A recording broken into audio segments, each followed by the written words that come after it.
Hello, what is up mga ma'am, sir, ma'am? Ako po si Ralph Cifra, isang visual artist from Manila, Philippines. And today we are going to customize the City Toys Black Symbiote Spider-Man. Okay? So first, tanggalin muna natin yung web accessory na ginawa ko. Kasi kakatapos ko lang to i-review. And yun, if you wanna see the review, punta lang kayo sa channel ko. Click the previous video. And yun na yung latest na upload natin. Okay? Tapos, after nito, mag-i-spray tayo ng primer.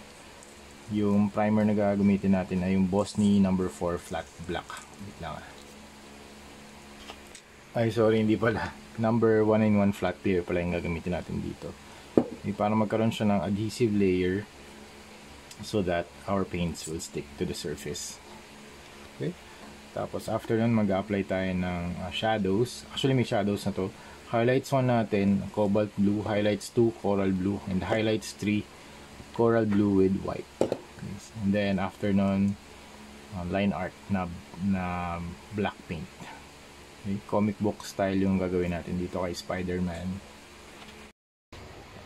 After ng flat black, mag-apply naman tayo ng highlights 1 using Hero Paints Cobalt Blue. Okay, sa pag-apply ng mga highlights, yung stroke na gagamitin natin, flicking brush motion. So you can do press and flick para kita yung brush strokes. Okay, ganun din dito sa mga muscles niya. Okay, brush, press and flick. Dito rin, press and flick, press and flick. So ganun yung motion na ginagawa ko. Alright, yung next color na gagamitin naman natin ay Coral Blue. Ito yung next layer of highlights. Same pa rin yung brush strokes. Yung brush motion. Flicking motion. Okay.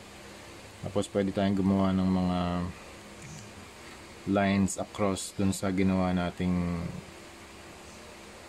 stroke para magkaroon ng comic book paint style. Ito yung mga transition lines. And then after that, pag natuyo na, mas lighter color naman, papatuan lang natin. Ayan. So yun mga ma'am, sir, ma'am, done na tayo sa ating black Spider-Man action figure from City Toys. Tapos na natin siya custom repaint. So yun, recap lang, nag-add tayo ng flat clear primer. Tapos nag-paint tayo ng highlights 1, highlights 2, and highlights 3. And then yung line art din na natin ginawa kasi black na yung base eh. So parang ang naging line art natin yung mid-tone na highlights, yung second layer. Nag-add kasi tayo ng mga transition lines. Alright, so yun lang mga ma'am, sir. That's it. Thank you very much for watching. Nga pala, before we end, itong web, ginawa ko din pala to using wires, floral wires. Nag-add lang ako na, inattach ko lang yung end sa rotary tool. Tapos tinurn on ko yung rotary tool. Tapos magiging ano na siya, magti-twist na siya. Tapos nag-add na lang ako ng isa pang wire para magkaroon ng additional na body or volume yung web. Okay? So that's it. Thank you very much for watching and see you sa next video. Bye-bye.